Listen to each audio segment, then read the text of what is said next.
nombre es David y los voy a acompañar hoy en el episodio de el pan. Y habíamos hablado del pan porque dijimos que, otra vez resumamos, que los alimentos están compuestos de cuatro átomos principalmente, que son carbono, hidrógeno, oxígeno y nitrógeno, que forman el 96%. Pero que esos átomos no van a estar aislados, sino que básicamente lo que van a hacer es que van a formar macromoléculas. Las macromoléculas dijimos que eran cuatro principalmente, que eran proteínas, carbohidratos, ácidos nucleicos y lípidos. Y ya habíamos visto las proteínas y dijimos que las proteínas estaban presentes en los músculos, es decir, en las carnes. Y vimos el lomo fino y dijimos que esa proteína estaba inserta en el lomo fino. Y digamos que hablamos un poquito de la proteína. También vimos los lípidos cuando hablamos del aguacate y vimos que las grasas, que los lípidos básicamente son grasas y que en este caso pues el aguacate era una grasa vegetal y pues por ende tenía muchísimos lípidos. Hoy vamos a hablar del pan y dijimos que íbamos a hablar del pan básicamente porque queríamos hablar de carbohidratos, que era la otra macromolécula que nos faltaba. Bueno, y ácidos nucleicos, pero generalmente pues en alimentos no hay muchos ácidos nucleicos, que son el ADN y el ARN, que sirven para nuestros procesos de herencia o de características hereditarias, digámoslo así. Entonces, hoy vamos a hablar del pan y de todo lo que tiene que ver con el pan y el pan nos va a llevar por un montón de lados, porque el pan también vamos a hablar del proceso de fermentación y vamos a hablar un poquito del proceso de respiración. Entonces, este episodio de pronto va a ser un poco más largo. Entonces, para empezar, pues tenemos que entender el pan de dónde viene. Y generalmente, o la mayoría de pan viene del trigo y viene de la harina de trigo.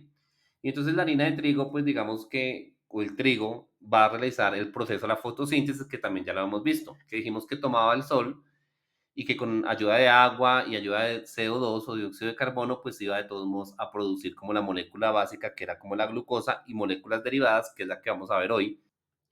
Entonces, ese trigo, por un proceso, digamos que lo que se va a utilizar o la parte que se va a utilizar del trigo, básicamente va a ser la semilla. La semilla es lo que va a producir el nuevo hijo. Pero recordamos que esa semilla siempre, así como en el aguacate, viene como con diferentes capas y viene protegida. Pues acá pasa exactamente lo mismo.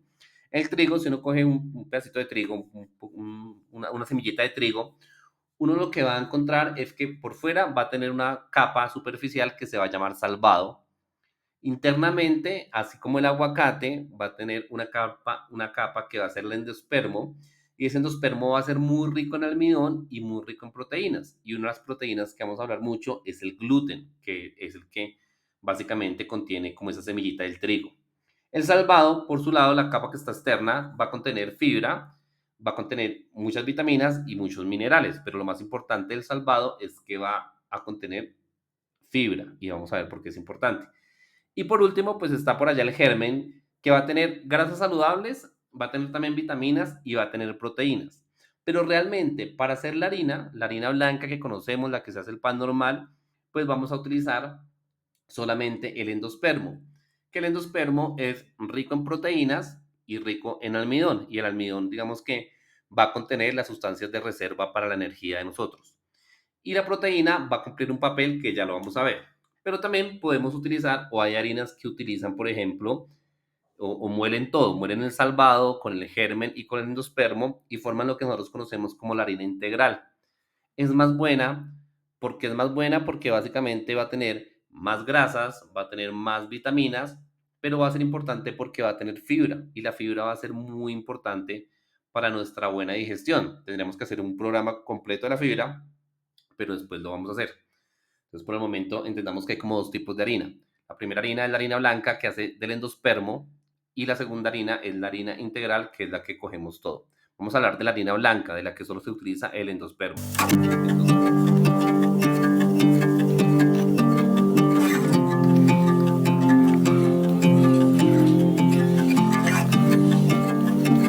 Entonces, recordemos, entonces estamos hablando de que el pan viene de la harina de trigo y el trigo pues básicamente lo que se utiliza es la semillita. Y la semillita tiene como una capa externa que es el salvado, una capa media que es el endospermo y el germen, donde el germen básicamente es donde va a tener como el nuevo hijo, la nueva plantica. Entonces resulta que acontece que eso puede formar dos tipos de harina. Una harina blanca que es solo el endospermo, que va a tener proteínas, y el almidón, que es lo que nos va a generar la energía del pan, y una harina integral que va a contener el salvado y también va a contener el germen, que va a ser un poquito más nutritiva y va a tener fibra, que la fibra es muy importante para nuestro buen funcionamiento del sistema digestivo, sobre todo el sistema digestivo de la parte del colon. Entonces, para hacer un pan, básicamente lo que yo voy a utilizar es esa harina blanca, dijimos que vamos a, o harina integral, pero vamos a hablar de la harina blanca.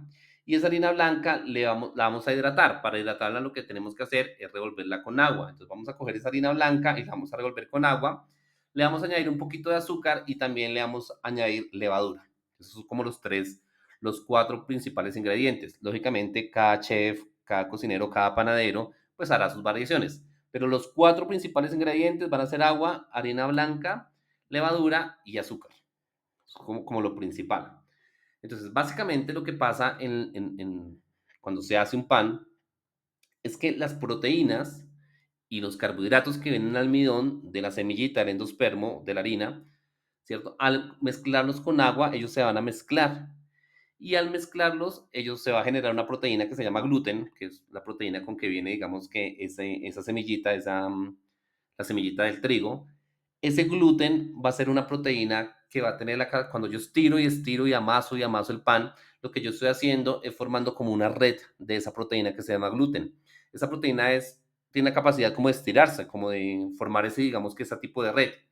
Esa red va a coger y va a retener unos gases que bota la levadura. La levadura es un ser vivo y ya vamos a ver más adelante un poquito más a fondo la levadura. Pero la levadura básicamente es un ser vivo que se le pone al pan y que va a comer, ¿qué? Pues el carbohidrato que tiene el pan. O sea, ella va a coger y va a empezar a comer el carbohidrato, pero como que en su proceso, así como nosotros botamos CO2, ella también va a botar CO2. Ya lo vamos a ver bien, pero básicamente va a botar CO2 en una reacción intermedia que va a quedar atrapado, o sea, que cuando él quiere salir, porque es un gas que quiere salir del pan, va a quedar atrapado por esa red de gluten. Y cuando quede atrapado por esa red de gluten, pues empieza a generarle, a seguirlo amasando por dentro, a generarle sus huequitos que tiene el pan, a generarle más sabor, a generarle más aroma. Pero entonces, básicamente, para entender el proceso del pan, tenemos que entender lo que es la levadura. Entonces, vamos a entender lo que es la levadura. En el mundo, en nuestro planeta Tierra, que es el único lugar con vida que conocemos hasta el momento, hay dos tipos de células. Unas células son procariotas, que son como antiguas, y otras células son eucariotas. Solamente dos. O sea, una mosca tiene algún tipo de esos dos tipos de células. O eucariota, procariota, es eucariota. Usted como ser humano tiene un tipo de célula. O es procariota o es eucariota. Usted como humano tiene eucariota. Generalmente la mayoría de animales que yo logro ver con mis ojos, los leones, los tigres, las vacas, van a tener células eucariotas. La mayoría de plantas que usted ve va a tener células eucariotas. O sea que es muy fácil porque casi todos los seres vivos tienen células eucariotas, los que usted logra ver. Pero hay otros que son los famosas y reconocidas bacterias, y son famosas porque usted sabe que las bacterias lo enferman a usted. Esas bacterias van a tener otro tipo de célula que es la procariota. El hongo, que es el reino hongo, ¿cierto?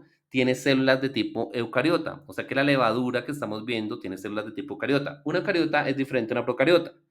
La eucariota siempre es una célula como muy grandota, como que es mucho más compleja. Si uno pusiera, por ejemplo, usted imagínese que una bacteria es como un organismo muy pequeñito al lado de una célula eucariota.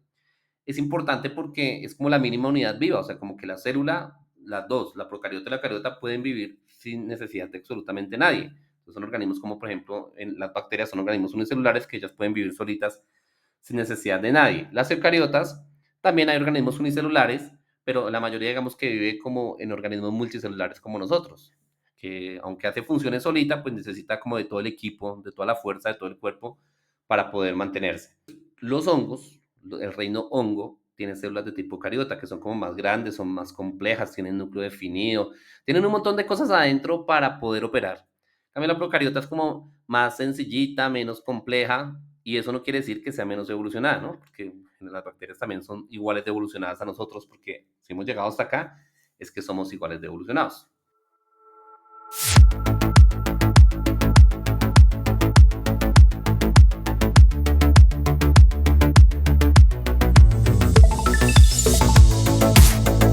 Entonces, volvamos. Las levaduras son del reino hongo. Y en el reino hongo hay organismos que son como el que yo conozco, el del champiñón, que tiene como su estructura, que yo lo veo. Ese hongo es como multicelular, está compuesto de muchas células, pero también en los hongos hay organismos unicelulares que están compuestos de una sola célula, como la levadura, o como por ejemplo el moho que usted ve cuando deja dañar algo. Eso es un hongo que está compuesto, digamos, de una sola célula. Obviamente en un moho que usted ve que algo que se daña, pues usted va a encontrar un montón de cosas, o sea, millones y millones de hongos, pero son de una sola célula, como que son unicelulares. La levadura es unicelular. Y básicamente la levadura, como es un individuo, aunque sea de una sola célula, es un individuo que tiene derecho a comer, que hace todas las funciones vitales que hacemos nosotros, entonces ella también pues va a comer. Entonces cuando yo la pongo en el pan, ella va a decir, uy, qué rico, porque es que está toda esa harina, y toda la harina me refiero a que toda esa harina, todo eso que viene del endospermo, de la semilla que está ahí, pues es comida para la levadura. Entonces ella le va a encantar estar ahí cuando yo la pongo porque ya va a empezar a comer y a comer todo ese almidón y se va a llenar de energía, porque todos los seres vivos en el mundo buscamos energía. Nosotros buscamos energía, la pobre levadura que está allá también busca energía. Pero hay algo diferente entre ella y nosotros. Y vamos a ver un poquito qué es lo que pasa ahí. Entonces, resulta que acontece que para yo obtener esa energía, la obtengo de energía química. Y la energía se obtiene cuando yo rompo enlaces químicos, o sea, cuando yo cojo esas moléculas que estamos hablando que son grandes como carbohidratos, como proteínas, y la rompo, la rompo en pequeñas porciones, yo voy a liberar pequeñas concentraciones de energía, muy poquito, pero con eso pues alcanza para que una célula pueda vivir. Entonces, en el caso de nosotros como seres humanos, ¿cierto? Cuando nos consumimos glucosa, nos consumimos el pan y ya sabemos que, si vieron los capítulos anteriores, ya sabemos que el pan pues entra en la boca y que las enzimas empiezan como a degradarlo y que después pasa al estómago y también hay una degradación enzimática y es que después pasa la primera parte del intestino delgado y también sigue habiendo una degradación enzimática y por el intestino delgado que tiene algunas vellosidades como que se va a ir a la sangre y generalmente lo que vamos a utilizar es la glucosa y la glucosa va a ir a cada célula de nuestro cuerpo. Después de ir a cada célula de nuestro cuerpo, la glucosa lo que va a hacer es que va a reaccionar, o sea, como que se va a tener que partir, como que la vamos a coger esa glucosa y vamos a decir, le vamos a romper en pequeños pedazos y cuando la rompemos en pequeños pedazos, para eso vamos como a utilizar el oxígeno, como que el oxígeno lo vamos a utilizar ahí. Entonces te acontece que eso es como un tipo de respiración, se llama respiración celular y eso deja mucha energía, la molécula energética básica se llama ATP, adenosintrifosfato. Y esa molécula como que es como la moneda energética. Sin eso no se puede vivir. Una célula no puede vivir sin eso, yo no puedo vivir sin eso. Necesitamos energía, todos los seres vivos del planeta necesitamos energía. Sin eso no podemos vivir. Entonces resulta que acontece que en ese proceso de respiración lo que vamos a generar es más o menos unas 30 moléculas de proteína y vamos a liberar CO2. Entonces yo respiro oxígeno, el oxígeno vaya y rompe esa glucosa, como motor, genera mis 30 moléculas de ATP por cada glucosa y voy a liberar el CO2. Entonces, cuando yo soplo, yo lo que libero es dióxido de carbono. La levadura, al principio, que ya está ahí, que lo metemos en el pan, que va a quedar con oxígeno, ya va a hacer lo mismo. Pero el oxígeno se le va a tener que acabar, o sea, digamos que como está metida ahí, el oxígeno se va a acabar. Entonces, lo que ya va a hacer es que va a pasar a otro tipo como de forma de obtener energía, que no es tan eficiente, pero que les va a servir. Y entonces, en este caso, por ejemplo, lo que va a hacer la levadura es que va a coger la glucosa y también la va a romper, pero como no hay oxígeno, no la puede romper tanto. Entonces resulta que acontece que mientras que nosotros en respiración celular obtenemos 30 moléculas de ATP, la pobre levadura solo obtiene 2 moléculas de ATP. Muy poquito, pero no importa, con eso ya puede vivir. Entonces ella dice, con eso yo tengo.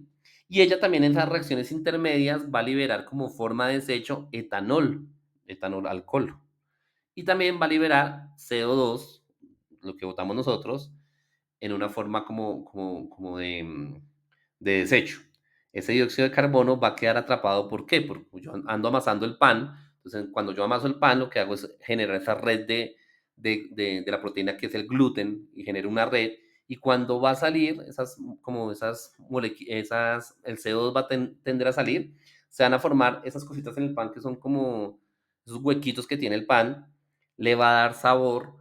Aparte de eso, en el horno, pues también como va a tener agua, ¿cierto? Se va a quemar, el agua va a calentar y va a empezar a evaporarse y va a tender también a salir. Y cuando eso empieza a salir, va a generar más o menos 500 aromas.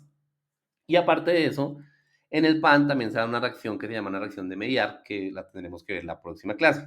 La próxima clase, o la clase no, sino el próximo episodio de podcast, vamos a ver la reacción de Maillard. La reacción de Maillard nos va a decir como unos componentes aromáticos que va a tener el pan. Entonces, digamos que la dejemos para la próxima clase. Pero en últimas, lo que pasó ahí fue que el gluten formó esa red.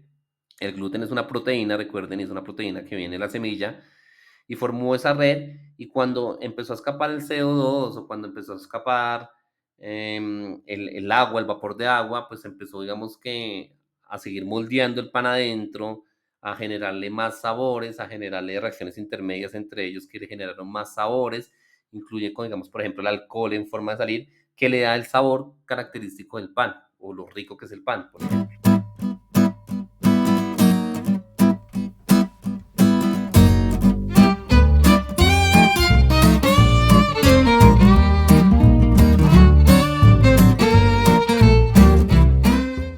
Entonces, resulta que acontece que nosotros dijimos que íbamos a hablar del pan porque el pan tiene almidón. Y el almidón es importante porque el almidón va a contener como los carbohidratos y los carbohidratos son los que nos van a generar la energía. Entonces vamos a ir hasta acá y vamos a empezar a hablar de los carbohidratos. Los carbohidratos también se llaman hidratos de carbono porque es como que por cada molécula de carbono hay una molécula de agua. Entonces es como carbonos hidratados, carbonos con agua. Y los carbohidratos se polimerizan, o sea que se forman como en la cadena. ¿Se acuerdan que yo les decía que como que se formaban como eslabones de cadena? Como que una molécula se pegaba con otra igual, con otra igual, con otra igual, hasta formar como una molécula como muy grande. Pues en los carbohidratos pasa eso. Es como si fuera una cadena y el eslabón chiquitico, el que está conectado, el primer eslabón, vamos a llamarlo que es como un monosacárido porque mono es de uno, un azúcar, un sacárido. ¿Cierto? Entonces, si yo cojo y uno dos monosacáridos, ¿cierto? Voy a tener un disacárido. Y si yo uno muchos disacáridos, voy a tener un polisacárido, que es lo que yo generalmente conozco como carbohidrato, ¿cierto? O sea, es como un polisacárido porque tiene muchos monosacáridos unidos, como una cadena. Entonces, la cadena grande, ¿cierto? Es como el polisacárido, pero si yo tengo dos eslaboncitos, es un disacárido, y si tengo solamente uno, es un monosacárido. En los monosacáridos como que hay muchos, dependiendo, porque es que moléculas, cuando yo cambio la posición de una molécula, como que cambia la estructura y la funcionalidad. Inclusive nomás con que cambie la posición de una molécula ya cambiamos todo. Pero dentro de esas moléculas voy a tener tres que son importantes, que usted pues las ha escuchado yo creo que hablar. Hemos hablado de ellas. Uno es la glucosa, otra va a ser la fructosa y otra va a ser la galactosa. Entonces, la glucosa es la normal, es la que está en la miel, está en el maíz, está en las frutas y está también, obviamente, en la semilla que estamos hablando acá, en el endospermo de la semilla del trigo.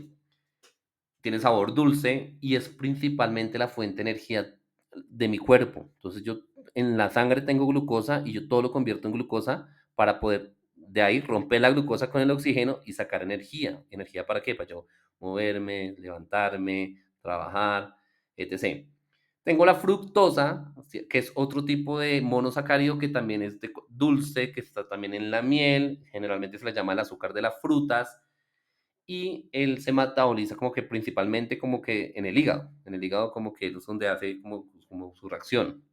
Y tengo la galactosa, que es el azúcar que vamos a encontrar en casi todos los lácteos, en los productos que son lácteos. También es dulce y son monosacáridos. Esos monosacáridos se pueden unir entre ellos. Entonces miremos unas uniones que también resultan como interesantes acá. Entonces, cuando yo uno una glucosa con una glucosa, voy a tener una maltosa. La maltosa es el azúcar de malta o de la cebada malteada que es fermentable, es de donde se hacen las cervezas, el whisky. Entonces, digamos que es importante y es la unión de dos glucosas, como que cuando dos glucosas se unen forman un disacárido que se llama maltosa. Otro disacárido que es muy importante es la lactosa. Y la lactosa se une de unir una glucosa y una galactosa. Entonces, un azúcar normal, la glucosa, y una galactosa están unidas como por un enlace ahí, como en la cadenita, forman una lactosa. La lactosa es el azúcar de leche. El azúcar de leche, digamos que puede generar algunas enfermedades. La enfermedad que puede generar es como la intolerancia a la lactosa. Resulta que acontece que yo les había contado en las primeras, por allá, episodios, que nuestro cuerpo, para poder romper esas como polisacáridos, como estructuras muy grandes, lo que él iba a tener que hacer era utilizar enzimas, que la enzima iba como a reaccionar rápido como la enzima de la saliva. Entonces en la saliva yo empezaba con la alfa amilasa a romper lo que nosotros decíamos que era, por ejemplo, los carbohidratos. Las enzimas generalmente son específicas, o sea, como si fuera una llave por una cerradura, como que una enzima rompe lo que está hecha para romper. No es que, mejor dicho, la enzima coge y diga, yo voy a romper de acá, por acá, no. Sino que la enzima trabaja es específica la molécula. Para romper la lactosa, ¿y en qué se va a romper la lactosa? La lactosa se va a romper en glucosa y en galactosa, o sea, como que la vamos a romper dijimos que estaba compuesta de un monosacárido que era glucosa y galactosa. Entonces forma lactosa. Entonces cuando yo rompo la lactosa, la vamos a romper en glucosa y galactosa. ¿Y para qué se va a romper en el cuerpo? Pues que necesito la glucosa para generar energía en mi cuerpo. Entonces hay una enzima que se llama la enzima humana lactasa. Esa enzima es la encargada de romper esa lactosa. Pero esa enzima está en los bebés. Entonces cuando el bebé nace, sí, porque el bebé como va a comer leche de la mamá, entonces la enzima está ahí como para ayudarle a romper esa parte de ahí. Pero cuando uno empieza a crecer, como que esa enzima se va perdiendo. Entonces muchas personas son intolerantes a la lactosa. Y eso también depende, por ejemplo, de los diferentes tipos de culturas. Por ejemplo, los daneses, ellos como que evolutivamente se han adaptado para mantener esa enzima todo el tiempo y poder consumir leche casi todo el tiempo. Pero muchas personas sufren de lo que se llama intolerancia a la lactosa. La lactosa se convierte, digamos que cuando yo la logro romper porque tengo la enzima humana lactasa, la logro romper en galactosa y la galactosa en el hígado la voy a convertir en glucosa para generar energía. Algunas personas tienen como una enfermedad que se llama galactosemia que no tienen la enzima para poder convertir la galactosa en glucosa. Y eso sí es grave, porque eso sí no depende de ninguna cultura, nada por el estilo, sino que si una persona no tiene esa enzima, para convertir la galactosa a glucosa, va a generar varios síndromes. El síndrome se llama galactosemia. Y esa galactosemia lo que va a hacer es que puede generar, por ejemplo, trastornos mentales en los niños o en las personas que no tengan esa enzima. Entonces ahí, digamos, es lo importante de las enzimas y de lo específico que son las enzimas. Entonces, en este momento usted ya sabe, si usted, por ejemplo, no puede comer leche porque no puede consumir, quiere decir que usted es intolerante a la lactosa y seguramente es porque la enzima humana lactasa que usted tiene para romper ese disacárido, y ese disacárido es glucosa y galactosa, no la tiene usted. O la tiene en muy pocas concentraciones, entonces la leche le va a empezar a caer mal porque se va a acumular, le va a generar diarrea, dolor abdominal, etc. ¿Listo? Otra que es vital y que todos los días la consumimos es la sacarosa. La sacarosa es el azúcar de mesa, la común, la que yo consumo todo el tiempo. Esa es una unión de una glucosa y una fructosa. O sea, la sacarosa es un disacárido que está uniendo una glucosa y una fructosa. La sacarosa generalmente se encuentra en la remolacha, por eso es que es tan dulce, y en la caña de azúcar, pues de donde se obtiene generalmente la mayoría de azúcar que obtenemos nosotros.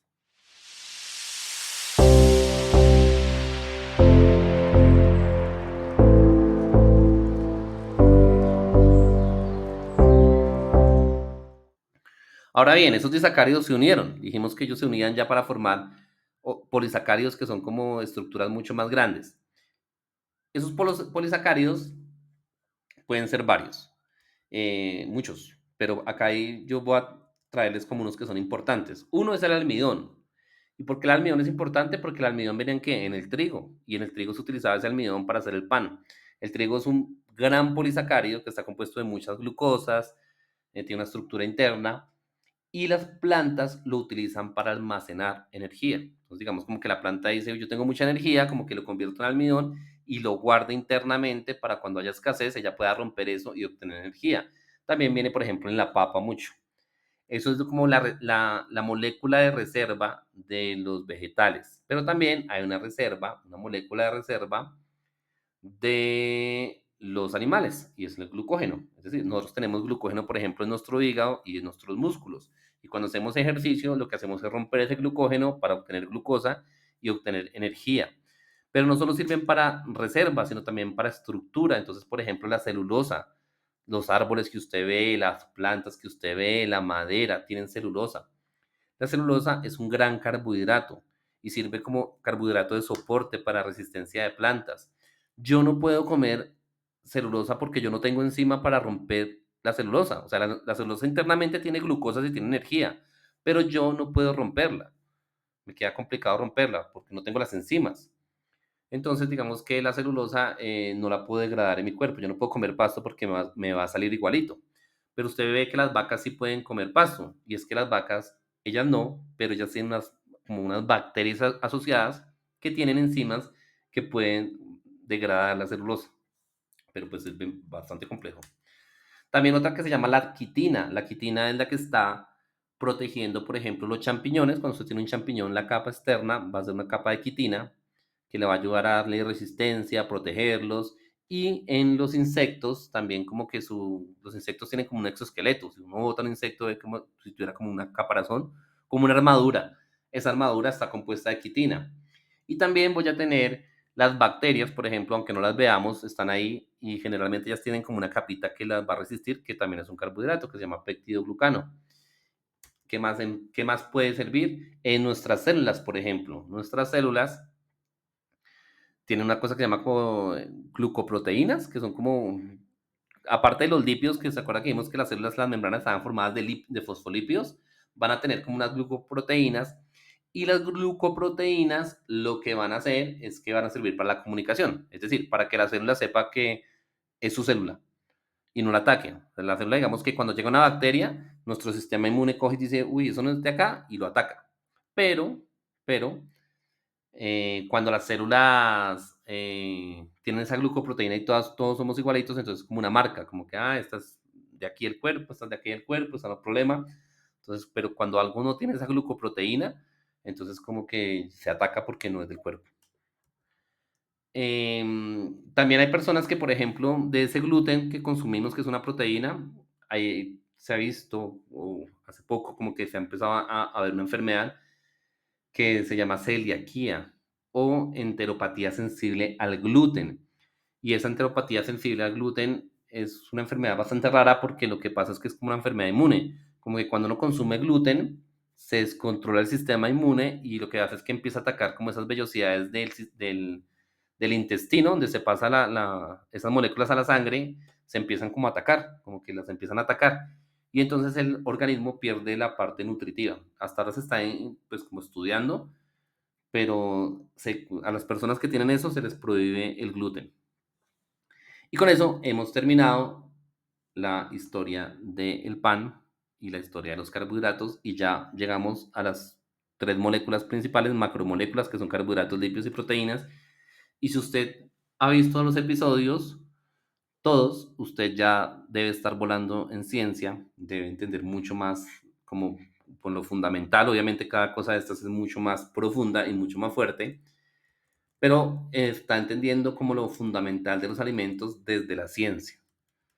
Entonces aquí lo que hacemos es ver ciencia y cocina, y no hemos empezado a ver cocina, pero poco a poco vamos a empezar a ver cocina, pero que acá usted ya empezó a entender poco a poco cómo, por ejemplo, se hace el pan, y dijimos entonces que el pan, lo que teníamos era que utilizábamos el endospermo, que era la parte de la semilla, para utilizar la harina blanca, y que ese endospermo tenía almidón, que usted ya sabe que es un carbohidrato que tiene como muchas glucosas, pero que también iba a tener una proteína que es el gluten, y que era el gluten revuelto con agua. Cuando yo lo amasaba iba a generar como una red, y esa red iba a impedir la salida del CO2 que iba a liberar las levaduras que se utilizan en el pan, por eso es que el pan se infla, y que cuando está en el horno el agua también va a coger ese pan, ese vapor de agua va a empezar a salir y también va a generar o va a moldear ese pan y le va a generar un montón de sabores, con una reacción que se llama reacción de Maillard, que vamos a ver en la próxima clase, y que eso dependía mucho, digamos que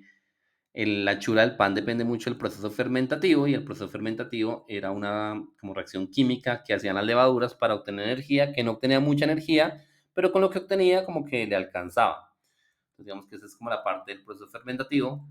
Y entendimos los carbohidratos, dijimos que eran monosacáridos, disacáridos y polisacáridos, y que un polisacárido, por ejemplo, que era importante, era como por ejemplo la celulosa, que estaba en las plantas, o el almidón, y que íbamos a encontrar en casi todos los alimentos, y que también íbamos a encontrar, por ejemplo, monosacáridos como la glucosa, como la fructosa, y que vamos a encontrar disacáridos como por ejemplo con la maltosa, que va a ser un azúcar fermentable que se va a utilizar para hacer las cervezas y para hacer el whisky, que ya lo veremos en próximas ocasiones. Así que espero que hayan entendido, que hayan aprendido y nos vemos. Adiós. Chao. Gracias.